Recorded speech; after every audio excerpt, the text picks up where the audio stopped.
Madame la Première ministre, le peuple vous signifie depuis des semaines son refus de votre réforme injuste des retraites.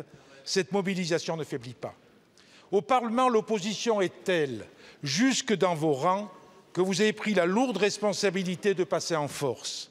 Ce fut d'abord le choix d'un PLFSS rectificatif qui limite le temps du débat par l'article 47.1 de notre Constitution. Ensuite, le refus d'ouvrir le maximum d'heures de débat dans l'hémicycle. Ce fut encore l'utilisation du vote bloqué au Sénat. Et c'est toujours la menace du 49.3 pour clore une séquence désastreuse. Jamais, jamais un gouvernement n'aura usé d'un tel entêtement pour l'obstruction démocratique. Vous avez affaibli votre légitimité démocratique et du même coup avez marqué votre réforme du sceau de l'illégitimité.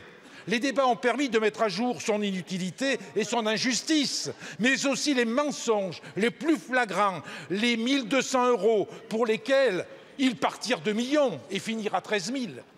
Les carrières longues dont le flou masque l'ineptie de votre choix.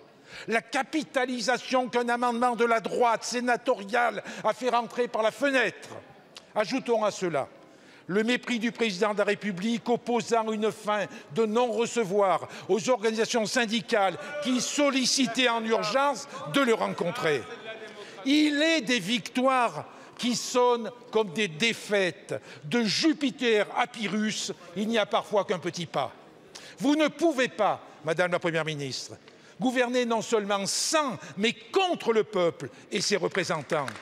C'est dangereux pour le pays, c'est dangereux pour sa cohésion, c'est dangereux pour notre démocratie. Plutôt que de céder à la brutalité constitutionnelle, renoncez à votre projet. Faites le choix du respect, faites le choix de l'apaisement.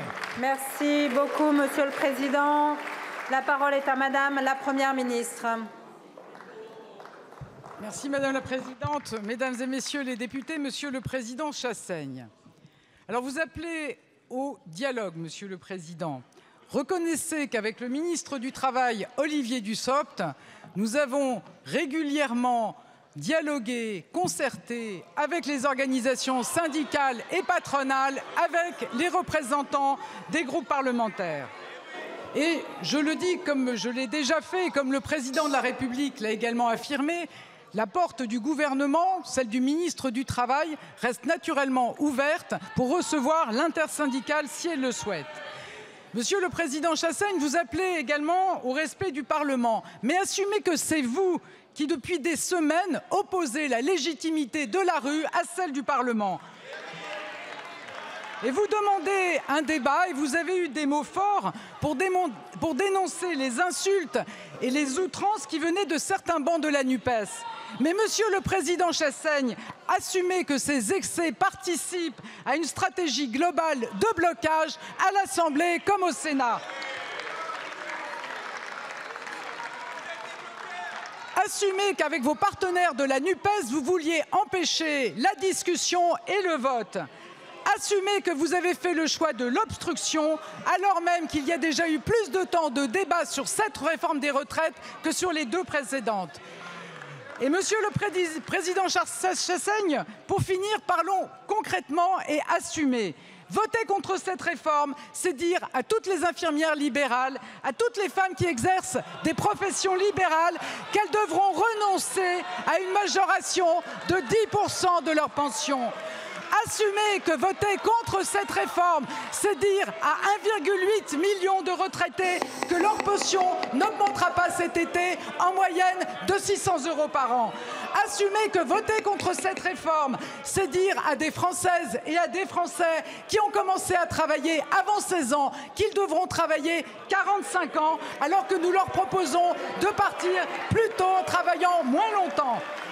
Assumez que voter contre cette réforme, c'est dire au chauffeur de bus du Puy-de-Dôme qu'il devra travailler davantage que le chauffeur de bus de Paris. Monsieur le Président Chassaigne, Mesdames et Messieurs les députés, il y a des moments démocratiques où il faut assumer, tout simplement assumer. Merci beaucoup, Madame la Première ministre. La parole est à Monsieur Jean-Pierre Pont pour le groupe Renaissance.